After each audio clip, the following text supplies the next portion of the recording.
Soni news Gulabpura में आपका स्वागत है। भीलवाड़ा जिले की पंचायत समिति हुरडा के प्रधान कृष्ण सिंह राठौर से खास बातचीत में क्या कहा, देखिए समाचार। आज हम आपको मिलवाते हैं पंचायत समिति हुरडा प्रधान कृष्ण सिंह जी राठौर से।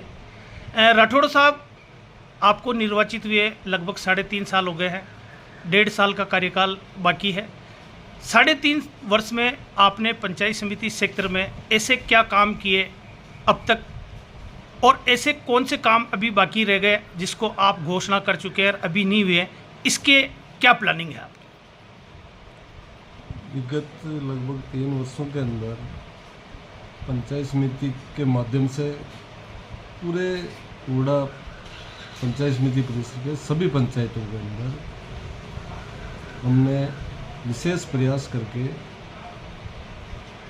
जनता की अपेक्षा के अनुरूप जनप्रतिनिधियों के सहयोग से बहुत सारे विकास के काम करवाए। और ये शायद पहली बार हुआ कि पंचायत समिति के फंड का सदुपयोग हुआ। अक्सर पहले लोग सिर्फ ग्रेवल के नाम पे विकास मानते थे, लेकिन हमने ग्रेवल को 100% बंद करके सारे पक्के निर्माण कार्य किए और बिगैर किसी भेदभाव के सभी पंचायतों के अंदर अमूमन सबको बराबर फंड उपलब्ध करें। प्रधान साहब, ये बताया जाता है जब हम पहले यहाँ पंचायत समिति में आते थे तो खंडर नुमा पंचायत समिति थी, यहाँ पे पानी भराव रहता था। आपने इसके बाद में, यानी आपने पंचायत समिति हुरडा के अंदर कार्यभार ग्रहण करने के बाद में, पंचायत समिति जो कहते हैं लोग कि अपना घर अगर सबसे पहले स्वच्छ और सुंदर हो तो पड़ोसी का घर फिर अपनों को देखना चाहिए, इसके लिए आपने पंचायत समिति हुरडा जो परिसर है इसमें आपने विकास के क्या क्या काम करवाए? बिल्कुल, आपका कहना सही है। जब मैं भी पहली बार यहाँ आया तो मेरे को भी लगा ये कोई पुरातत्व विभाग का परिसर है। यहाँ जल भराव की बहुत ज़्यादा समस्या थी। कमोबेश सारे क्वार्टर, सारे ऑफिस मरम्मत के लिए तरस रहे थे। हमने विगत 3 वर्षों के अंदर 1 करोड़ से भी ज़्यादा के काम करवा के पूरे परिसर को सर्व सुविधा युक्त बनाने का प्रयास किया। और हमने एक नया मीटिंग हॉल बनाया, एक वीसी रूम उसका रिनोवेशन किया, एक जो पुराना बड़ा हॉल है उसको भी हमने दुरुस्त करके आज की तारीख में हमारे पास में किसी भी तरह की कोई असुविधा नहीं है। हमने चंबल योजना से कनेक्शन लेके सब क्वार्टरों में, सब ऑफिसों में स्वच्छ और मीठा जल उपलब्ध कराने का भी काम किया। सर, ये बताइए, पंचायत समिति हुरडा एक बहुत पुरानी संस्था है। बताया जाता है कि 50 साल से भी अधिक समय की जो संस्था है, और इसमें बहुत बड़ा कैंपस भी है, बहुत सारे क्वार्टर भी है जो बहुत वर्षों पुराने हो गए। आपने बताया कि हमने उसका जीर्णोद्धार भी कराया पंचायत समिति। सर, ये बताइए, आपके पीछे जो ये अभी पंचायत समिति में जगह है और हम देख रहे हैं इसमें गंदगी और इतने लंबे टाइम से यहाँ पे कोई जो है काम नहीं होने की वजह से यूटिलाइज भी नहीं हो रहा है, तो सर इसमें आपका अभी 1.5 वर्ष का कार्यकाल बाकी है। आप क्या चाहते हो ऐसा जो पंचायत समिति के अंदर उस जगह का सही सदुपयोग हो और लोगों को, सेक्टर के नागरिकों को भी उसका लाभ मिले? देखिए, 2 चीज़ें हैं उस पर मैं अपनी बात रखना चाहूँगा। एक तो पहला तो है पंचायत समिति परिसर को और कैसे विकसित किया जाए, और विकसित करने के साथ उसमें यह भी ध्यान रखा जाए कि वो जनता के लिए उपयोगी हो। मेरे व्यक्तिगत विचार ये है कि पंचायत समिति की निजी आय बढ़ाने के लिए हमारे सामने ऑन रोड, मेन रोड के ऊपर ज़मीन है जहाँ कम से कम 15 दुकानें बनाई जा सकती हैं। अगर ये 15 दुकानें बन जाती है तो पंचायत समिति की निजी आय में बहुत एक अच्छी बढ़ोतरी होती है। दूसरा, हमारे पास पंचायत समिति परिसर के अंदर कम से कम 10 बीघा से ज़्यादा ज़मीन उपलब्ध है, जिसके अंदर हमने गए साल 1000 पौधे लगा के सघन वृक्षारोपण का काम किया। उसमें भी 95% पौधे हमारे भी जीवित हैं और हम उनकी कंटिन्यू सार संभाल करते हैं, पानी पिलाते हैं और उसकी अच्छी ग्रोथ है। लेकिन हम चाहते हैं जो बाकी का जो परिसर है उसके अंदर भी पूरे में एक सघन पौधारोपण हो जाए, एक यहाँ के हुरडा वाले निवासियों के लिए घूमने के लिए ट्रैक बन जाए, उसमें चेयर रख दी जाए। और सबसे बड़ी बात यह है कि वो ये परिसर जनता के इतना करीब है और इतना बड़ा परिसर है कि यहाँ पर एक बहुत बड़ा कम्युनिटी हॉल बन गया है जो सबसे नीचे के तबके के लोग हैं जो अपना सामाजिक कार्यक्रम शादी वगैरह करने में असहजता महसूस करते हैं, बड़े बड़े मैरिज हाउस नहीं ले पाते हैं, उनके लिए एक बहुत ही अच्छा ये अवसर हो सकता है।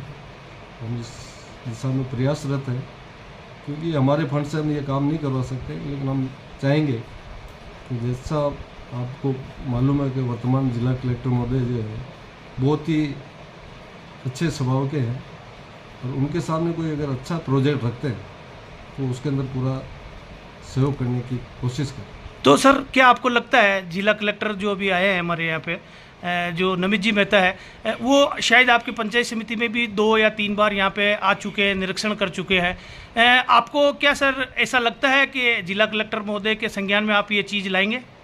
बिल्कुल, दोनों बार कलेक्टर साहब यहाँ पधारे, लेकिन कारणवश मैं दोनों बार यहाँ उपस्थित नहीं था। मेरे को इस चीज़ का मलाल है, नहीं तो हम ये बात उनके सामने पहले ही रख सकते थे, लेकिन हम अब भी कलेक्टर साहब से मिलके इस दिशा में काम करने का प्रयास करेंगे। सर ये तो आपने बताया पंचायत समिति के अंदर जो है आप ये एक जनहित के 2 मुद्दे बताए आपने, इससे तो पंचायत की आपकी निजी आय भी बढ़ेगी।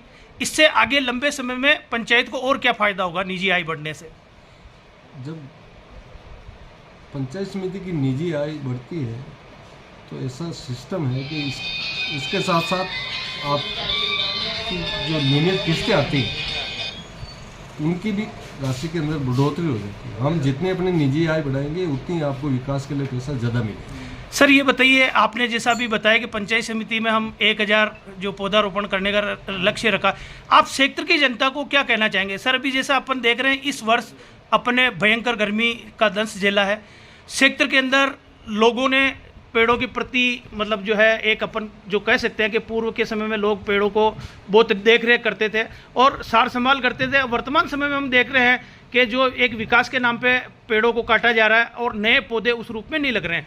पंचायत समिति सेक्टर जो कि आपका हम कह सकते हैं हुडा पंचायत समिति आपका आधा विधानसभा को कवर करता है, ग्रामीण सेक्टर में आपकी 23 पंचायतें हैं। आप सेक्टर के लोगों को और जनप्रतिनिधियों को अभी अपन वर्षा ऋतु भी आने वाली है, उसके पहले आप पौधारोपण के लिए लोगों को और क्या कहना चाहेंगे? देखिए, आपको ये जानकारी अच्छी तरह से है कि सनातन संस्कृति हमेशा प्रकृति पूजक रही है, ऐसा किसी धर्म में नहीं मिलेगा आपको। तो हमारी भारतीय संस्कृति सनातन धर्म तो हमेशा ही प्रकृति के नज़दीक रहा, प्रकृति की पूजा करता है। हमने विगत वर्षों में बहुत अच्छे प्रयास किए, पंचायत समिति परिसर में हमने पूरा स्तर पर पौधारोपण किया। इसके अलावा दूसरी पंचायतों में विशेष रूप से खारिका लामा है, फड़ा मादा है, ऐसी पंचायतों में आप जाके विजिट करिए, आपको और धरातल पे देखने को मिलेगा भी यहाँ पंचायत ने काम किया। और अभी हमने विशेष रूप से बराटिया पंचायत के अंदर सिर्फ पौधारोपण के लिए 7 लाख रुपये का बजट पास किया। और दूसरी चीज़ ये है कि हम आने वाली जो हमारी नई पीढ़ी है उसको क्या देके जा रहे हैं, इससे बढ़िया कोई उपहार आने वाली पीढ़ी के लिए हो नहीं सकता कि हम कितने पेड़ लगा के जाएं। सारी चीज़ें नष्ट हो जाएगी, लेकिन प्रकृति की ज़रूरत भी है। विशेष रूप से इस साल तो आपने देखा कि रिकॉर्ड तोड़ गर्मी पड़ी, तो लोगों को इस चीज़ को समझना चाहिए और इस दिशा में जागरूक होकर सर स्तर पर पौधारोपण। सर ये बताइए, आप जो पौधारोपण के प्रति जो चीज़ें आपने बताई, पंचायत समिति हुरडा की ओर से ऐसा जन जागरूकता के लिए लोगों को आप ऐसा कोई प्लानिंग या अभियान या सेक्टर में जाके लोगों के बीच में जाके भी उनको आप मोटिवेट करना चाहेंगे? बिल्कुल, आज ही आपको ध्यान होगा कि राजस्थान सरकार की मंशा के अनुरूप आज की जो साधारण सभा का आयोजन सिर्फ वृक्षारोपण के लिए किया, और हमने 23 ही ग्राम पंचायतों से इस दिशा में सक्रिय रूप से सहयोग करने की अपेक्षा की और उनसे प्रस्ताव मांगे। हमारी ये इच्छा है कि हर ग्राम पंचायत के अंदर कम से कम 3-3 हज़ार पौधे लगे। ये थे हमारे साथ में पंचायत समिति हुरडा के प्रधान कृष्ण सिंह राठौड़। धन्यवाद सर। सोनी न्यूज गुलापुरा।